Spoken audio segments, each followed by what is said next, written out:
Hello everyone, it's Geesje. Welcome back to my channel. Today I'm going to show you a quick video about how to make a dangle for your glue bottle. These glue bottles come with a pin, and once you take the pin out, the pin might get lost. So today I'm going to show you how to add a dangle to it so that you can find your pin amongst all your paper, fabrics and embellishments that you're working with. So what we need is, first we're going to look for a earring backing, and we need a piece of chain. We also might want to use some of these end pins. This one has a ball end to it. Some have a loop on the end. The other thing we want to use is some beads and charms to finish off the dangle. Also some jump rings, some pliers and a wire cutter.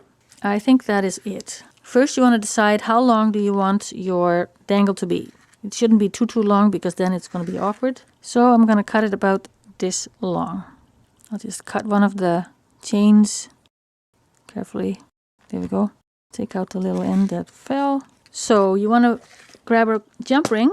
If you can open or close a jump ring by hand, it is not going to be strong enough. And I know this one is quite strong, so I'm not going to even try. But if you can open and close it by hand, it means that it can come loose while you're working with it. So I'll put the earring backing on a jump ring and the chain, and I will close it, moving it back together. Then you want to make some charms.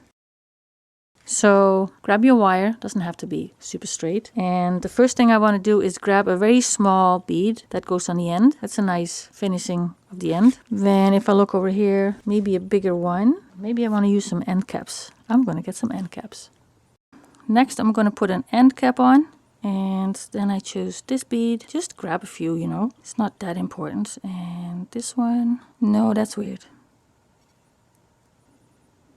Maybe this will go the other way around. And then this one. Yep. And this one. Okay, this is good. Now, you want to create a loop.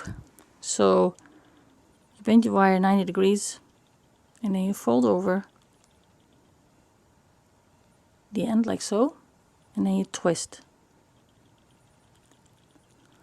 And you could, if you want, wrap this around like so, using another plier, and then you cut it off. You might want to hold on to the little piece because it's going to jump everywhere. Okay, all right, grab another jump ring, not too big. And just pick a spot where you want to attach it and close the jump ring. Well, you can add as many as you want. I'm only going to add a few. That one will go nicely too, so ready-made. So I'm going to add this one also. And a little further down and close properly. And I'm going to add another charm to it, like here. Maybe I'll use 2 jump rings to move it down further. Sewing machine, or I already have a sewing machine. We'll do this one. Find the end of my chain. Alright. So if you want to change up your dangle, you can just slide it off and slide the other one on. And you're all done. And if you find that your earring is a little loose on here, you can grab your pliers and squeeze the little wings over there to make it tighter. And here we go. I would add a suggestion that don't use too heavy of a bead, because then when the bottle gets emptier, it will maybe tip over. So that was it for today. I hope you enjoyed the video and that it was useful, and maybe you give it a try.